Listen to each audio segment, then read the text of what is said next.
ஓம் சாந்தி 23/4/2026 வியாழக்கிழமை. வாணி தரும் வசந்தம். இனிமையான குழந்தைகளே, மிகவும் அன்பான கள்ளம் கபடமற்ற பாபா உங்கள் முன் அமர்ந்திருக்கிறார். நீங்கள் அன்போடு நினைவு செய்தால் ஈடுபாடு அதிகரித்து கொண்டே போகும், தடைகள் அழிந்து போகும். பிராமண குழந்தைகளுக்கு எந்த விஷயம் சதா நினைவில் இருந்தால் ஒருபொழுதும் விகர்மம் என்பது நடைபெறாது. எந்த கர்மத்தை நாம் செய்கின்றோமோ நம்மை பார்த்து மற்றவர்களும் செய்வார்கள் என்ற நினைவிருந்தால் விகர்மங்கள் நடைபெறாது. ஒருவேளை யாராவது மறைந்திருந்து கூட பாவ கர்மம் செய்தால் தர்மராஜிடம் மறைக்க முடியாது. உடனே அதனுடைய தண்டனைகள் கிடைக்கும். இன்னும் செல்ல செல்ல இராணுவ சட்டம் வந்துவிடும். இந்த இந்திர சபையில் எந்த ஒரு தூய்மையற்றவரும் மறைந்து அமர முடியாது. ஆன்மீக தந்தை அனைவருக்கும் இந்த சிருஷ்டியின் முதல் இடைக்கடை ஞானத்தை சொல்லிக் கொண்டிருக்கின்றார் என்பது இனிமேலும் இனிமையான ஆன்மீக குழந்தைகளுக்கு தெரியும். அவருடைய பெயரே போலாநாத் ஆகும். தந்தை மிகவும் கள்ளம் கபடமற்றவராக இருக்கின்றார். சிவ் பாபா எவ்வளோ கள்ளம் கபடமற்றவராக உள்ளார். சாக்கார பாபா கூட கள்ளம் கபடமற்றவர் அல்லவா? ஒவ்வொரு நாளும் குழந்தைகளின் ஈடுபாடு அதிகரித்து கொண்டே போகின்றது. எவ்வளோ தந்தை நினைவு செய்கிறீர்களோ அவ்வளோ அன்பு அதிகரிக்கும்.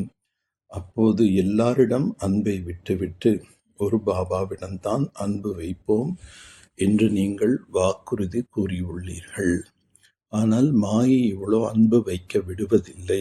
தன்னை விட்டுவிட்டு பாபாவை நினைப்பதை மாயை விடுவதில்லை. தேக உணர்விலிருந்து என்னை விரும்ப வேண்டும் என்று அது நினைக்கின்றது. இதையே மாயை விரும்புகின்றது. ஆகவே எவ்வளோ தடைகள் ஏற்படுத்துகின்றது. நீங்கள் தடைகளை கடந்து போக வேண்டும். அழியாத ஞான செல்வத்தினால் நீங்கள் எவ்வளோ செல்வந்தர்கள் ஆகின்றீர்கள்.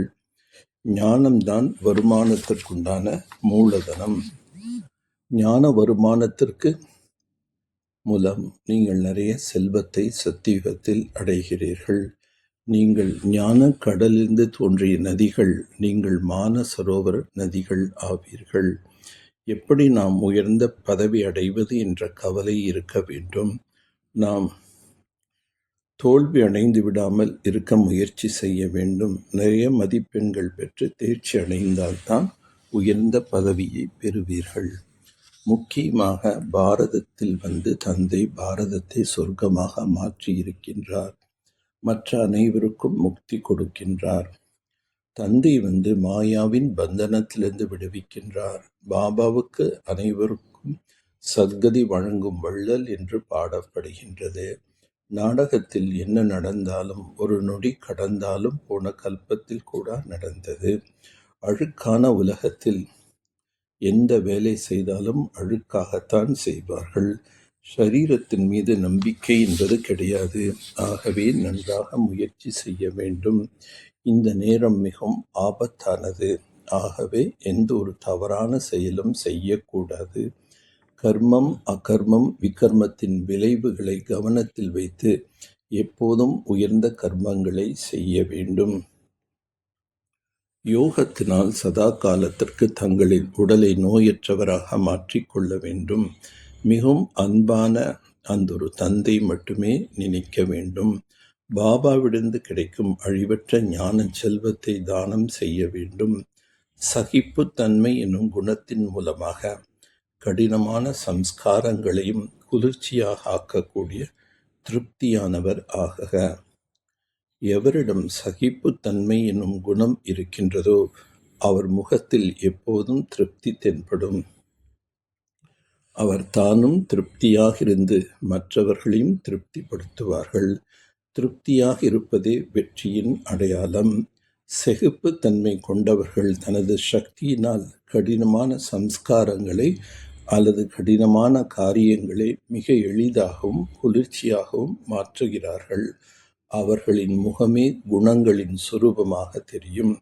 அவர்களால் மட்டுமே நாடகத்தின் பாதுகாப்பில் நிலைத்திருக்க முடியும்.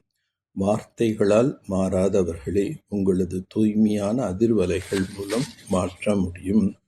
பிரம்ம பாபாவின் வார்த்தைகள் தேவதூதர்களின் வார்த்தைகள் போல இனிமையாகவும் குறைவாகவும் இருந்தன. அதுபோல நீங்களும் அவசியமான வார்த்தைகளை மட்டும் பேசுங்கள். காரியத்திற்காக பேச வேண்டியிருந்தாலும் அதை நீட்டிக்க வேண்டாம். ஒவ்வொரு எண்ணம், சொல் மற்றும் செயல் தந்தையை பின்பற்றுங்கள். ஒவ்வொரு சொல்லிலும் இனிமையும் பணிவும் இருக்கட்டும்.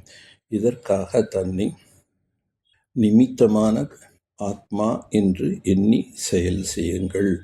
அப்பொழுது மகான் தன்மையின் கூடவே பணிவும் வரும். மேலும் வெற்றியின் மூர்த்தி ஆவீர்கள். நல்லது. ஓம் சாந்தி. ஓம் சாந்தி. ஓம் சாந்தி.